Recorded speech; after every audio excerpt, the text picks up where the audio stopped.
It's Wednesday, January 31st, 2024, and this is KBIA's Views of the News.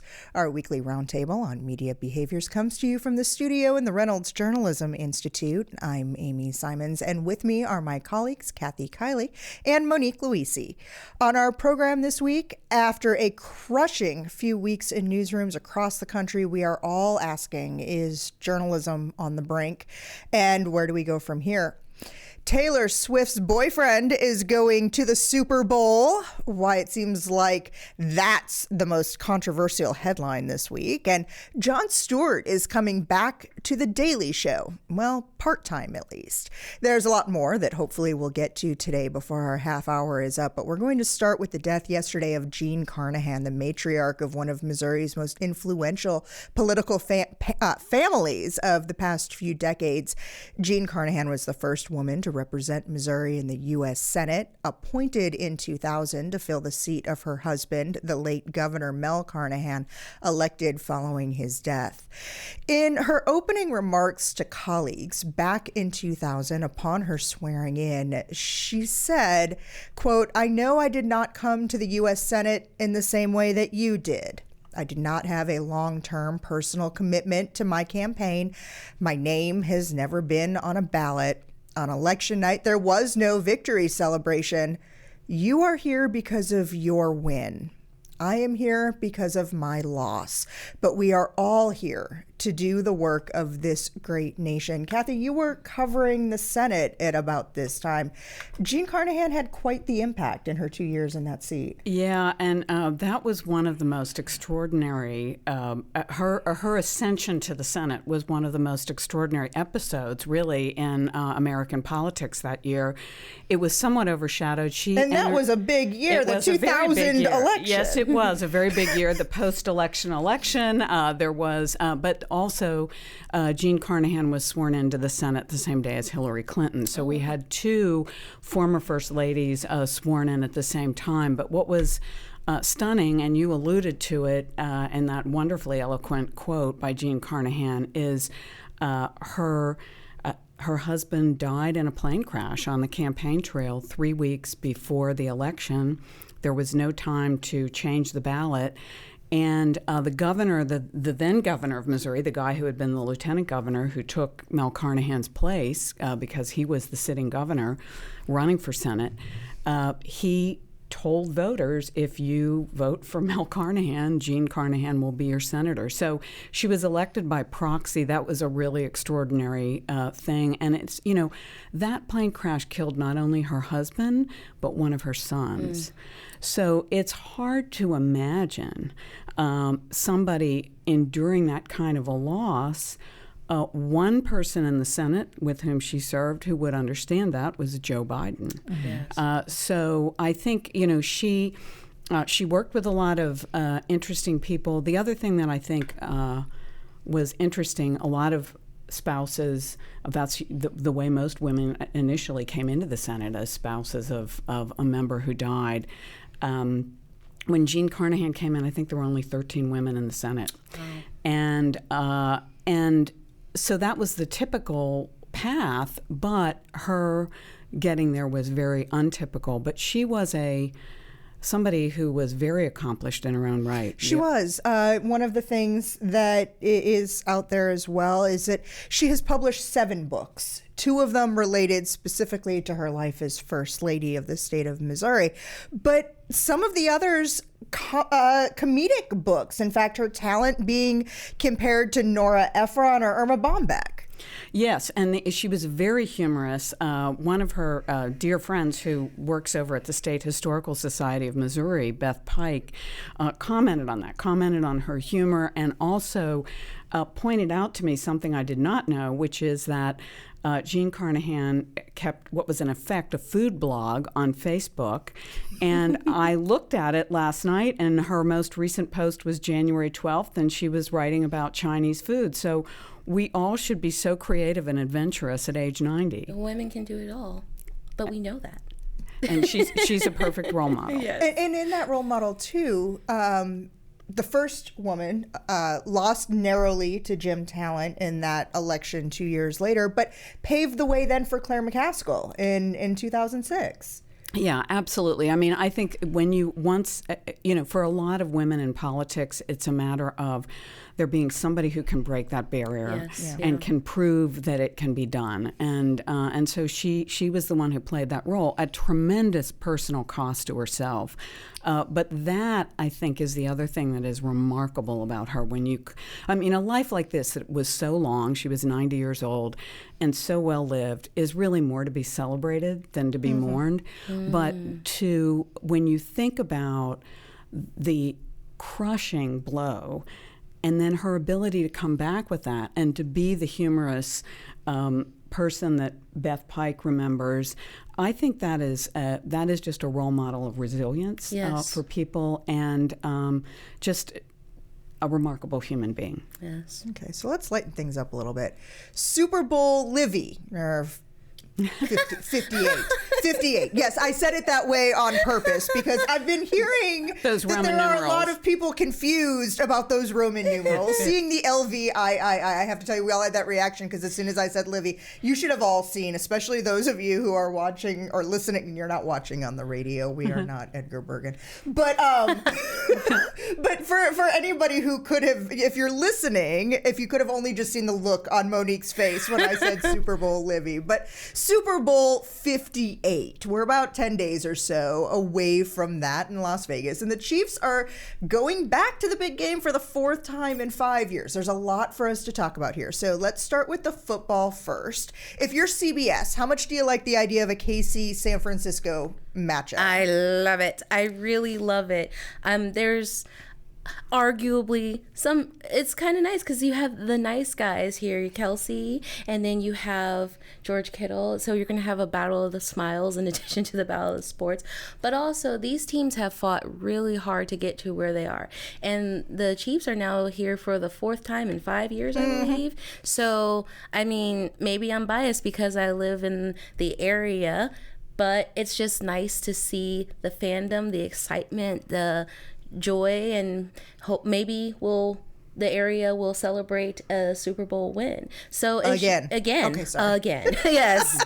And I think they're like the network is really liking it, and there's a certain person that might be drawing some extra attention talk about that. to the Super Bowl. But I do think that that it's going to be a great game. The Chiefs have had some difficulties with some injuries. People have been questioning whether the team has been the same since some various departures. And then also with the 49ers, all the positions are stacked. I mean, you have George Kittle, Deebo Samuels, Brandon Ayuk. I mean, it's going to be pretty tough for the Chiefs. It's probably going to be a close game. That's at least where I would hedge my bets. I love having people who know football to talk about this so I can just golf metaphor tee it up.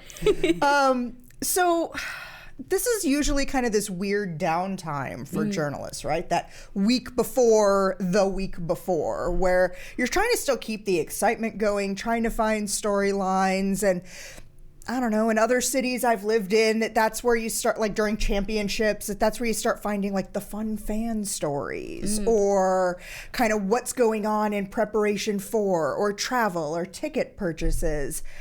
When you're doing this for the fourth time in 5 years, how do you keep that fresh and new? Well, it's interesting.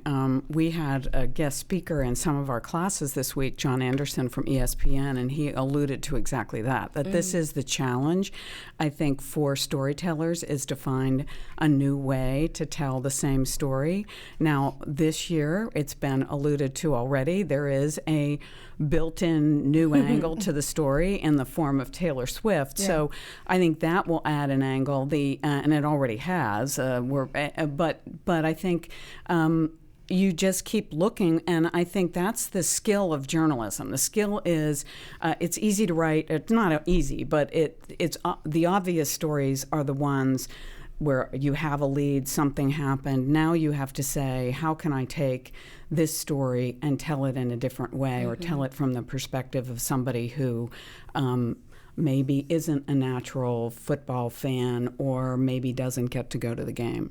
Or falls into the fandom in different ways. I'm thinking about a story that was on KOMU in the last few days about an employee there who has a Chiefs-themed chicken coop. Okay. Right. Y'all have brought up the trailer, right? The trailer storyline. The what is Taylor Swift going to do? The Taylor Swift's boyfriend is going to the Super Bowl. And for the early part of the season, some of those detractors were saying that she was nothing but a distraction to this team and that she was just sucking all of the air out of... Monique's making the face again. She's rivaling Ernest for faces. She is. It's like he's here, even though he's not here. It's his chair. Right. Tell me what you're thinking. Okay, some people have been referring to this as the Super Woke Bowl. And if we look at the players here in this couple, Travis Kelce and Taylor Swift, they have done things that are questionably woke, like Travis Kelce being featured in a commercial for vaccination, and Taylor Swift speaking out against racism and white supremacy and in favor of reproductive rights. I think people are just mad, and they weren't mad when these issues weren't at the forefront of the conversation. But here's the thing: sports and music entertainment have long been used as platforms by celebrities to leverage civil rights, reproductive rights, gender equality, representation for persons with disabilities, the LGBTQ community. This is nothing new. So people can, in my opinion, stay mad, but it is great that we're having these issues come to the forefront of the conversation. And so we can see that sports, music entertainment, and the journalism that presents them remain a very integral part of our society to propel us forward. Yeah, sports is, I mean, we've had this conversation before about people getting angry when NBA players have brought politics into the game. And the thing is, if you want to have athletes who are heroes, you've got to let them express themselves. Yes. If you look at it, it's kind of funny that you say this, the woke bowl, but if you look at the couple that's at the center of this controversy, they're white from middle America. And one of them's a country music star, arguably, or has country music chops from Tennessee. So what's not to love America? And so I think the hypocrisy is what's at play here. And it's not as though either of them are leading with their political views. That's just a part of who they are. Mm-hmm. The vaccine ad is one of many ads that Travis Kelce has made. So my I home's think in my auto. Right. Exactly. Yes, exactly. Are people going to get upset about that? So I think, I think this is one of these things where, honestly, a lot of the conspiracy theories and these fraught ideas, are they disgruntled Baltimore Ravens fans? I don't know. Or Buffalo Bills or fans. Is it, yes, yeah. Or is it just that people are so polarized right now that they are going to find politics in everything? And the other thing I think that's a factor here is what I would call the polarization industrial complex. Okay. A lot of people who are pushing these theories and these making an issue of this are people who they depend on generating conflict for ratings. Mm-hmm.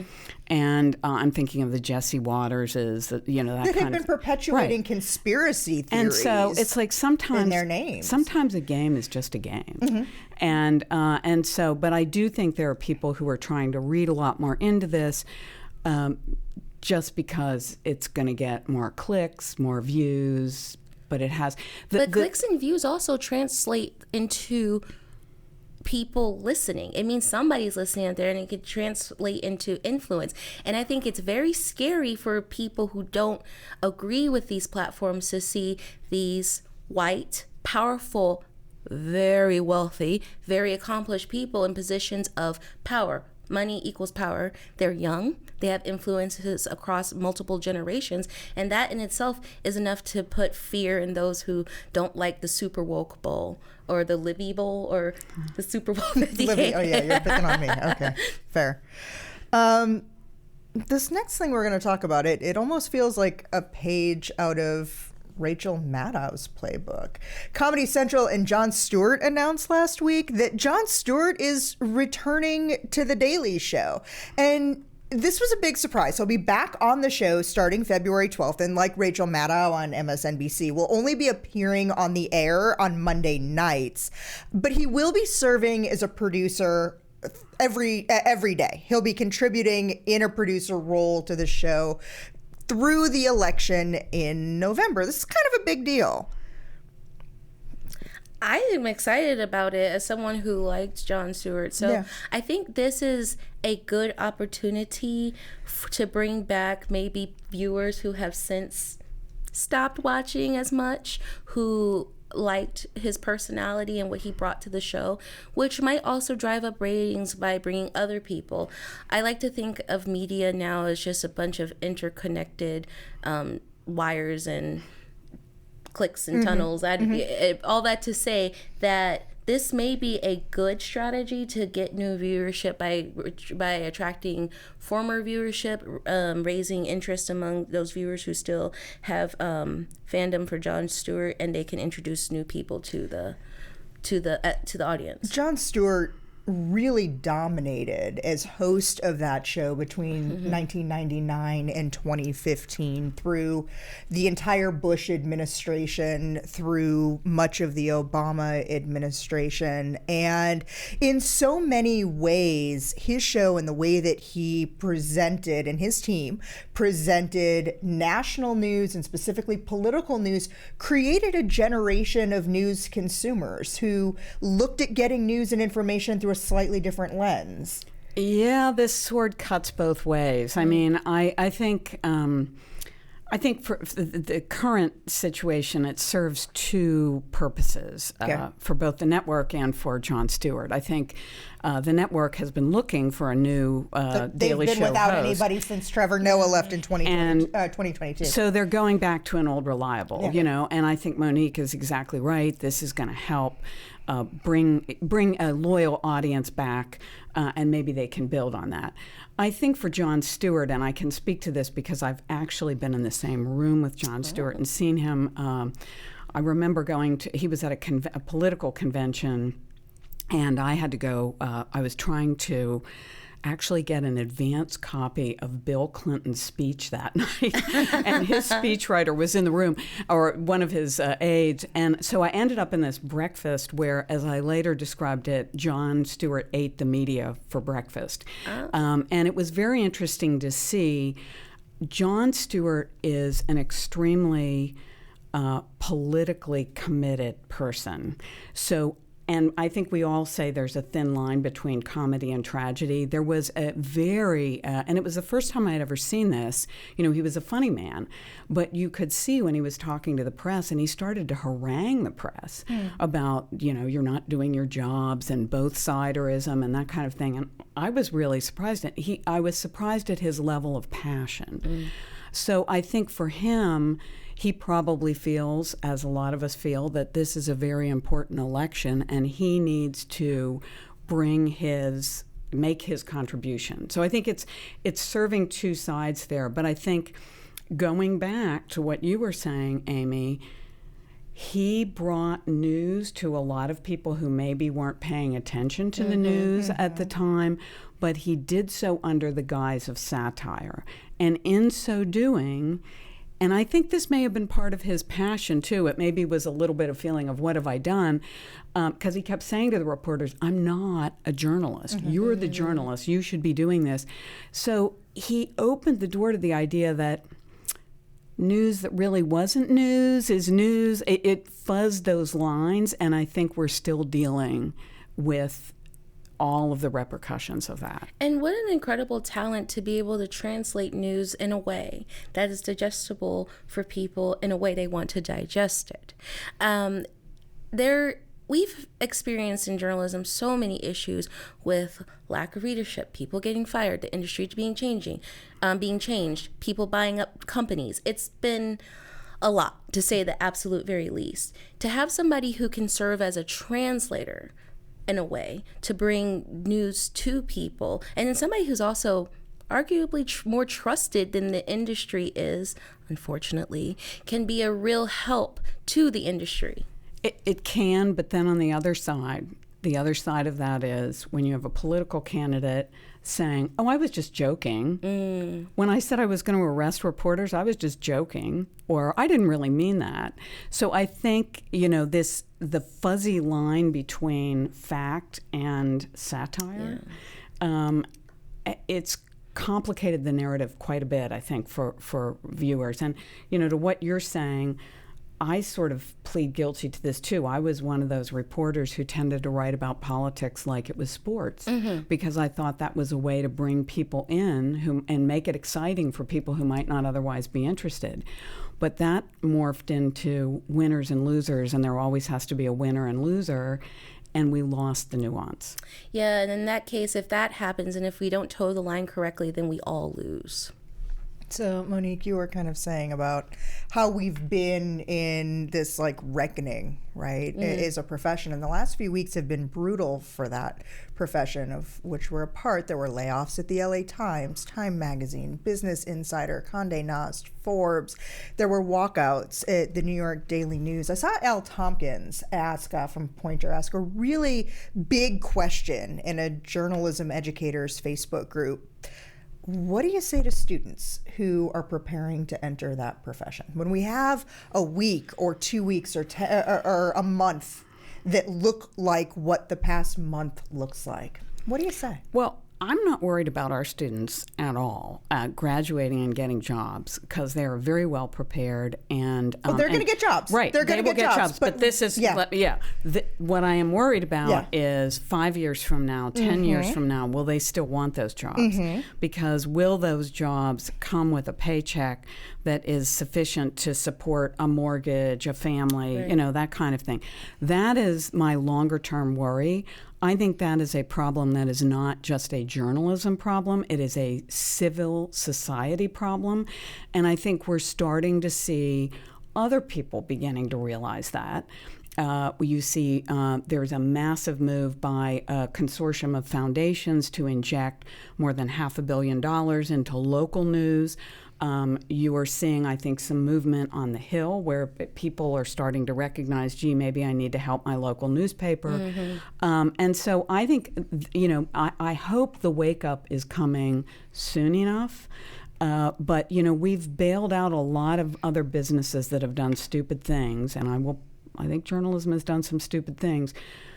But we've built out a lot of businesses that have done stupid things that had a lot less to do with democracy. Yeah. I'm concerned a bit for the students, because as I teach at the undergraduate and the graduate levels, I have had a lot of conversations with people asking me, how am I going to make money from this? And so they're even thinking about this before they're graduating.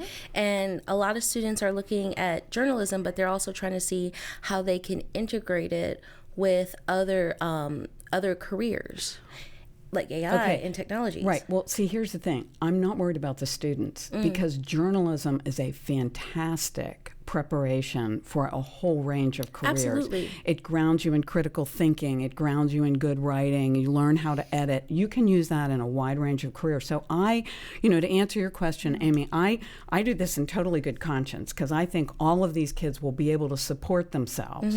What I'm worried about is our society.